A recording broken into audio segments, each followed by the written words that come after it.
அரியலூரில் அமமுக பொதுச் செயலாளர் டிடிவி தினகரன் செய்தியாளர்களை சந்தித்தார். அந்த காட்சிகளை தற்போது பார்க்கலாம். இதுக்கு வரை நாங்கள் எப்படி கூட்டணியில் நீடிக்கப்படுகிறோம்?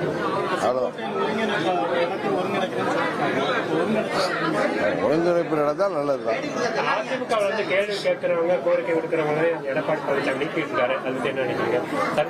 முதலமைச்சர் வேட்பாளராக பழனிசாமி இருக்கக்கூடாது என்பதுதான் எங்க கோரிக்கை.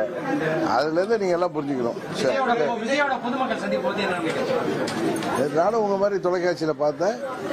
நிறைய இளைஞர்கள், இளம் பெண்கள், 40 வயதுக்கு உட்பட்டவர்கள் நிறைய பேர் திரண்டு இருந்ததை பார்க்க முடியும்.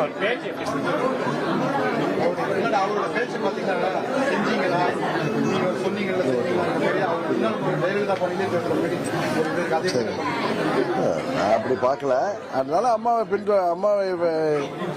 ஒருத்தவங்க ஃபாலோ பண்ணா அது நமக்குலாம் மகிழ்ச்சியான விஷயம் தானே.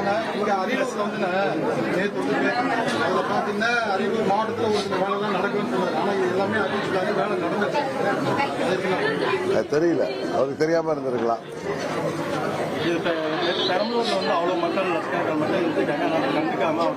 கண்டிப்பா நைட்டு மிட் நைட் ஆகிட்டு அப்புறம் மறுபடியும் வர்றது தானே போயிருக்காரு. ஒரு பத்திரிகையை சேர்ந்தவர் கேட்கிற கேள்வியை நல்லா இல்ல.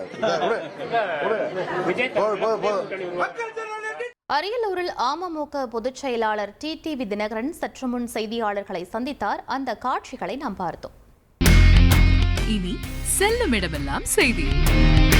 தந்தி டிவியின் வாட்ஸ்அப் சேனலை ஃபாலோ பண்ணினா செல்ல இருக்கும் இடமெல்லாம் செய்தி.